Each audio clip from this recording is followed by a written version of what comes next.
Say, where's the Kingfish been? He ain't been getting down to the lodge hall in the mornings no more. Oh, the Kingfish at home. He and Sapphire listen to a program on the radio, the Happy Harrington. Oh, yeah, radio's happiest couple.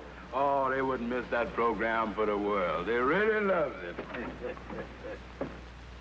Well, Harriet, I see our time is up once again. I must say goodbye to all our charming friends. That's right, darling. And until tomorrow, this is Harriet. And Harry saying Goodbye. And stay happy. George, I can't get over how much more pleasant things has been since we've been listening to the Happy Harrington. Yeah, it's made a difference around here. Breakfast more pleasant. Yeah, honey, they done something for us. I thought the Harringtons was particularly wonderful this morning. Well, I thought they wasn't as good as usual. I thought they was a whole lot better yesterday morning. Oh, I thought they were so much better today. But then we all entitled to our own opinion. Because I thought Harry was just wonderful. Just wonderful. Well, as a matter of fact, now that you mentioned it, the boy sort of got on my nerves this morning. He got on your nerves? And just how did he do that? Well, I don't know. Sometimes the boy seemed too happy. Yeah, as a matter of fact, sometimes he's so happy that I got a sneaking suspicion that they ain't married at all. Now, what is it now? You are one person who could certainly learn something from Harry Harrington.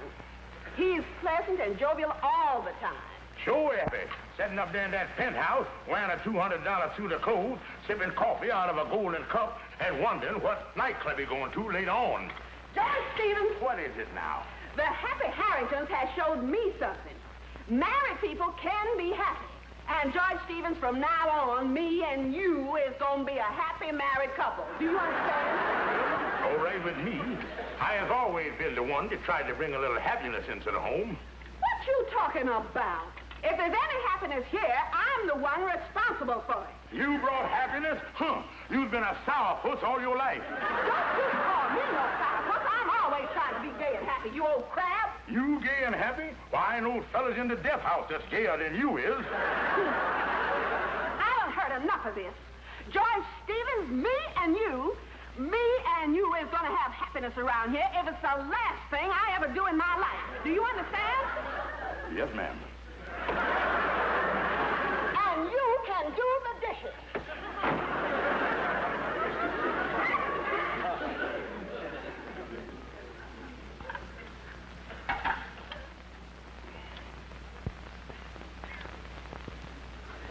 Yeah, Andy, that's what I like about the lodge hall.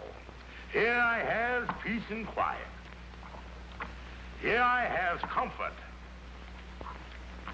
Here I has friends. And here I has relaxation. Here I have the Ace of Diamonds. That's it. No, Andy, I mean it.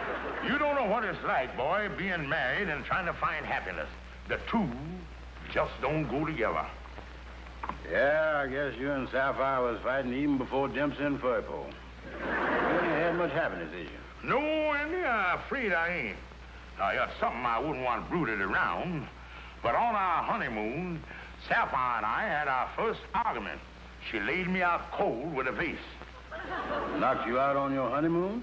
I was unconscious 3 days. Andy, I hate to say this, but them were the 3 happiest days of my married life. Well, it's a funny thing. You listen to the radio to people that's happy and you so unhappy. You two is growed up, but she's acting like a couple of children in your infantry. Well, Andy, maybe I've been too touchy. Maybe I've been super sensitive. But after all, just because she liked the Happy Harringtons, ain't no reason why I should go flying off the handle. Andy, I'm going to give it another chance. I think I found a solution to stop the fight.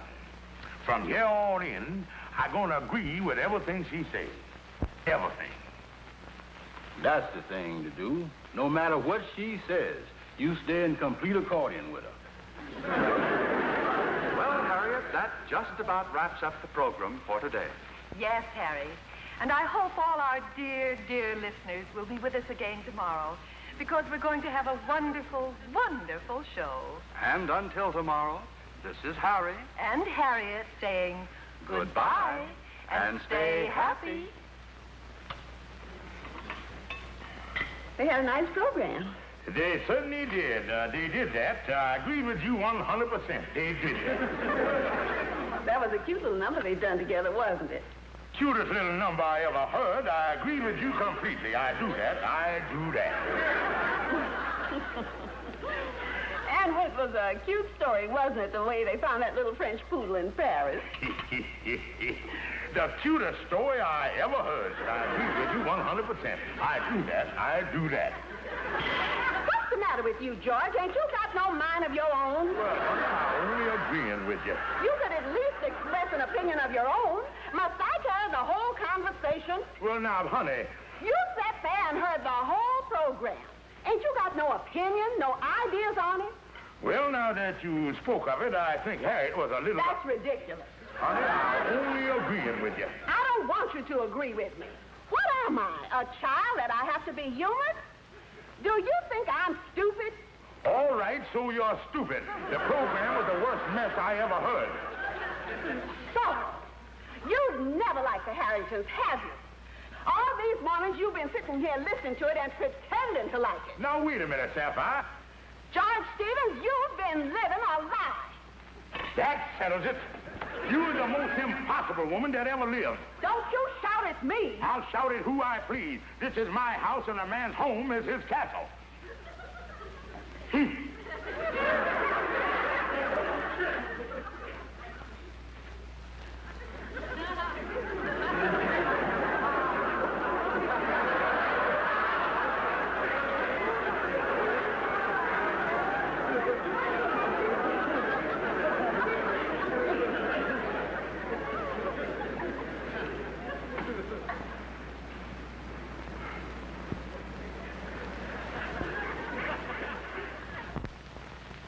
Well, once again, our time is just about up. Yes, and I hope once again we have made your breakfast a little bit happier. And I hope this breakfast has been the same delightful, happy occasion for you as it has been for us. Yes, dear listeners. Every morning we try to make breakfast just a little more enjoyable for all you happy couples everywhere. And until tomorrow, then, this is Harry. And Harriet saying goodbye. And stay happy. Join us tomorrow when we will once again present the Happy Harringtons. This program was brought to you through the courtesy of...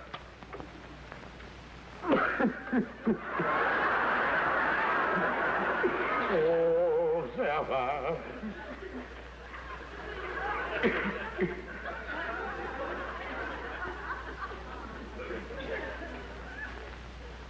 Yes, Amos. He actually broke down and cried. No, that's a shame. The saddest thing I ever see, the poor kingfish blubbering all over his poached eggs. You know, since they've been listening to the Happy Harringtons, they's worse than ever. Well, I wouldn't blame the program. You know, it's just too bad that Sapphire and the Kingfish couldn't be more like the Harringtons. Yeah, well,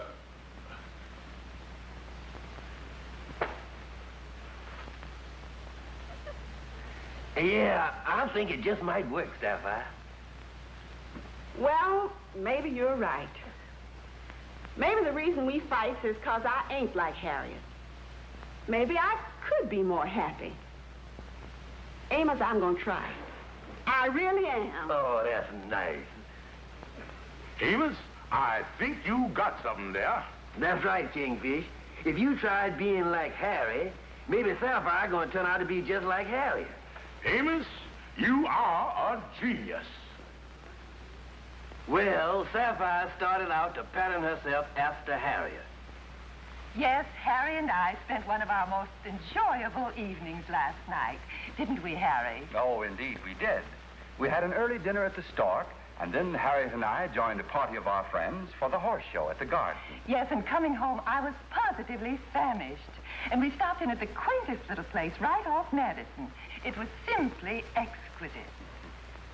And she really got some good pointers. And the Kingfish didn't waste no time to pattern himself after Harry.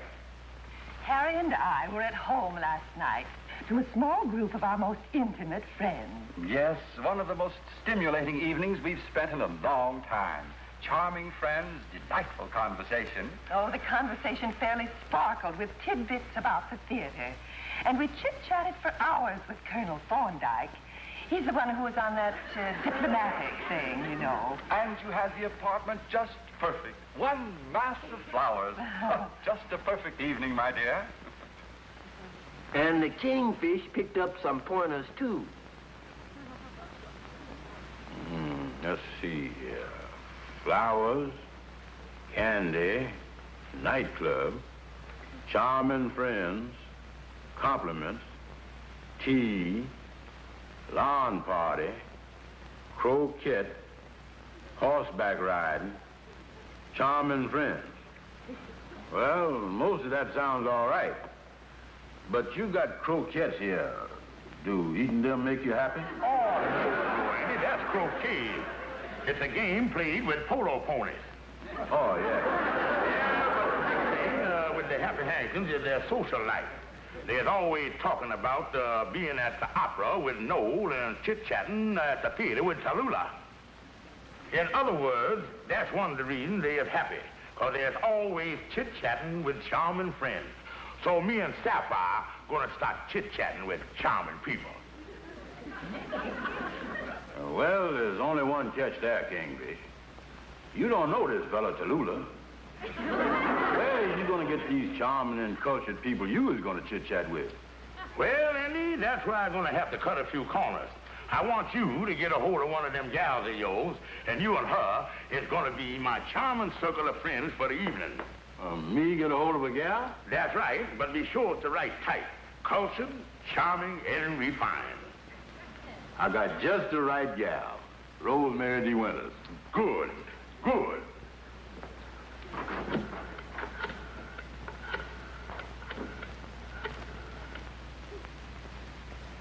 Hello?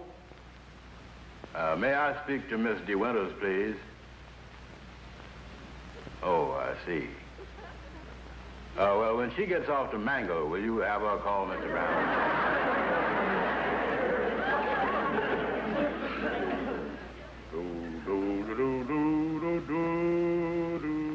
George? Well, George, how do I look?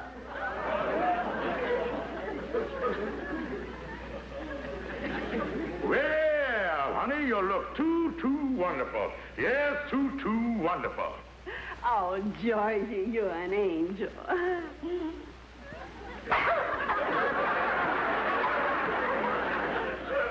By the way, George, who's the people we're going out with this evening? Oh, they're charming people, nice, charming people. We're going to have a lot of nice chit-chat, and everything going to be jolly and gay. We're going to have a charming evening. Well, I hope they're nice. After all... That must be our charming friends now. Well, come in, my charming friend. It's charming to see you. Yeah, charmed to see you too, Kingfish, and charmed to see you too, Sapphire. See that, Sapphire? The whole mess of us is all charmed up. Good evening, Andy.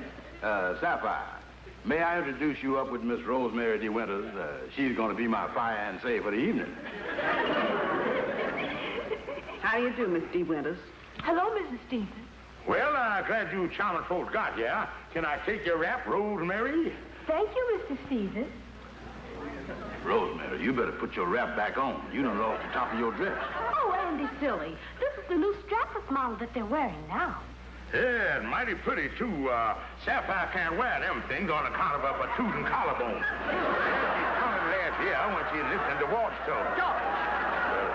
Only trying to make conversation, honey. Just trying to make conversation. Well, we are due at the nightclub at 8. Won't you all have a little snack? Oh, yeah.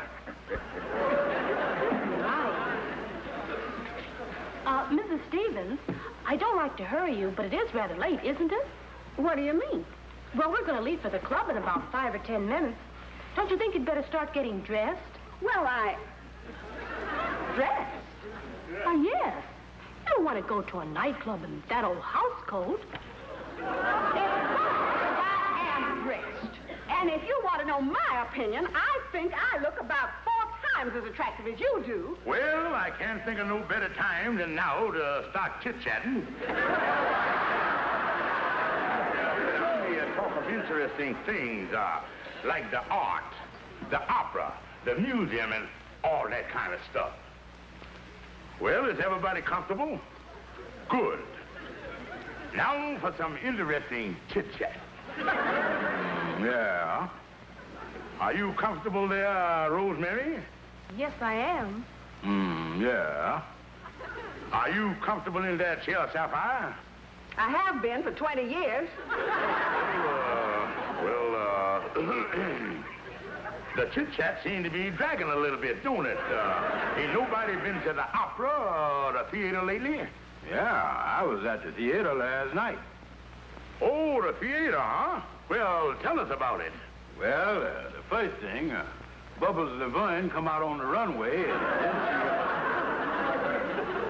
Well, so much for the theater. I guess we better be getting on. Yeah, let's get going. I've had enough of this chit-chat. I think we've been sitting here long enough. I'll get my coat.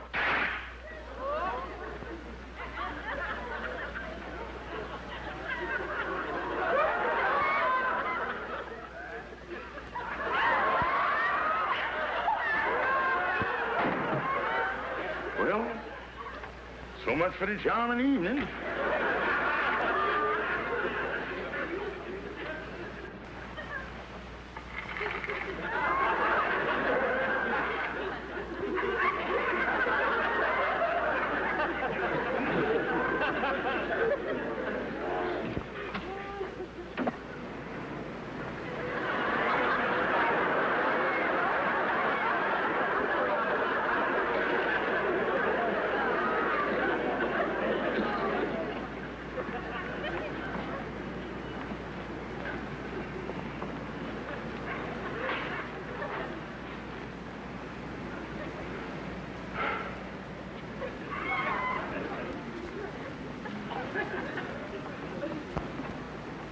Well, Andy, what's the latest between Sapphire and the Kingfish this morning?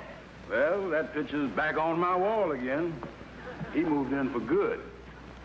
Kingfish and Sapphire ain't even speaking. Well, this is the worst mess I ever heard of. I guess by now Sapphire and the Kingfish has had enough of the Happy Harrington. Yeah, the poor Kingfish is desperate. He went over to Algonquin J. Calhoun to see if there ain't some way out of this mess. Well, see you later, Amos. Okay, Andy. Calhoun, I'm desperate. That's the reason I come to you. I got to get some good sound advice from some intelligent person. Well, now, I'd like to help you, Kingfish, but I don't know nobody like that. No, Calhoun, you. What? Oh, yeah. Look, Kingfish, I don't see no reason why you and your wife have to fight all the time. I don't see no reason why you and Sapphire can't be happy. You don't, huh? No, sir. Let's examine the situation here. After all, you has got a wife who is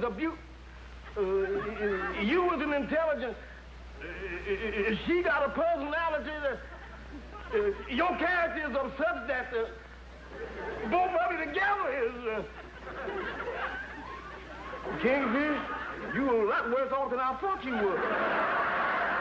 Listen, Calhoun, I is desperate. We've tried everything. We even tried being like the Happy Harringtons. We done everything they did, and we are fighting worse than ever. Well, now, maybe you done it, but maybe you ain't done it like they done did it. Yeah, maybe you're right. Maybe them Harringtons done got some secret of happiness that I can't get a grip on. I wonder what they got there. Oh, well, if it's the answer you was after, the thing is simple. Go right to the Harringtons and ask them. Calhoun, I'm going to do it. I'm going to see if I can't get Sapphire to go down to the radio station with me tomorrow morning and talk with the Happy Harringtons. Yeah. Look, Sapphire, don't hang up. Please do this for me. Please go with me to see the Happy Harringtons. Well, all right, George. I'll meet you at the broadcasting studio in the morning. I just hope it works out. Oh, thank you, honey. Thank you. I'll meet you there at 8 o'clock in the morning.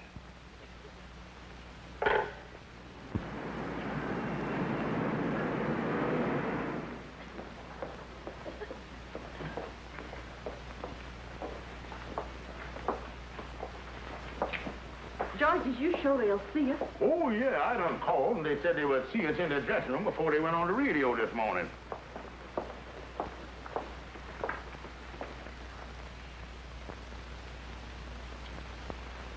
Well, here goes. George, I hope they can help us. Oh, don't worry, don't worry. They say they're always happy to talk to members of their great radio family. That's what they said. I hope we find out their secret of happiness. Mr. Harrington? Yes? And what can I do for you two lovely, lovely people? Well, we as Mr. and Mrs. Stevens, we called about talking to you. Oh, yes, yes, yes. Well, please do come in. There we are. And I would like you to meet my charming wife. Oh, Harriet, dear, these two lovely people are the Stevenses. Oh, Mr. and Mrs. Stevens. So nice of you to call. How do you do? Yeah, how do you do there? Won't you sit down? So, Mrs. Stevens, you sit right here, please. Darling, you sit right there. And, Mr. Stevens, if you please. Thank you.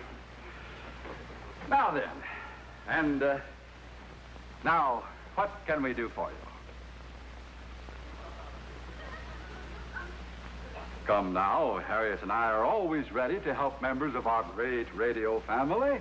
Aren't we, Harriet, darling? That's right, Harry, sweetheart. Well, the thing in a nutshell is, well, me and my wife would like to know where you all get all this happiness from. Yes, could you just tell us something that would make us as happy as you? Well, maybe we could. You see, we feel that cooperation and understanding are the keynotes to a happy marriage. You see, Mrs. Stevens, years ago when I got the idea for this radio program and sold it to the network... Oh, Harry, dear. Yes, Harriet, darling? You said you got the idea. If you remember, darling, the idea for the program was mine. Oh, yes. Yes, that's right, sweetheart. Well, what I meant to say was when I took the program and sold it to the network... Oh, Angel. Yes, dear. Both of us took the program to the network. But, honey, if you'll remember, I was the one who did the talking. But, Lamb, I was the one who told you what to say. Oh, dear, I don't like to disagree with you, but the truth of the matter is, it was my idea from the start. Your idea? You never had an idea in your life. Don't you laugh at me, Miss Big Mouth. Don't you call me Miss Big Mouth, you smirking oaf. How dare you call me smirking oaf? How did I choose, you fathead? Fathead? Oh, I've a good mind to... You lay a finger on me and I'll flatten that pinhead of yours. Excuse me, please. But would you all mind stopping to fight long enough to tell us where you get all this happiness from? You keep out of this. Now, who's calling who pinhead? Oh, I've a good mind to wring that scrawny neck of yours. I'll fix you. Let me get my hands on you.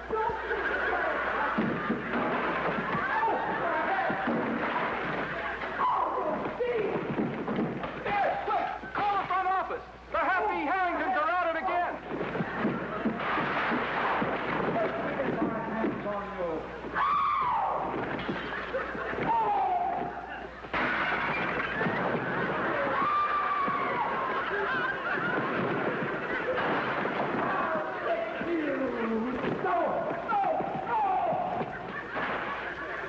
Good morning, ladies and gentlemen.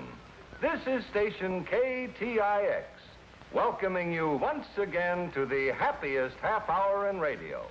However, due to an unforeseen accident, we regret that the Happy Harringtons will not be with us this morning. But the show must go on, and fortunately, we are about to rush in a last-minute substitution. And here they are, the Happy Stevenses. Good morning, darling. Good morning, sweetheart. Happy, happy, happy. And now for some interesting chit-chat.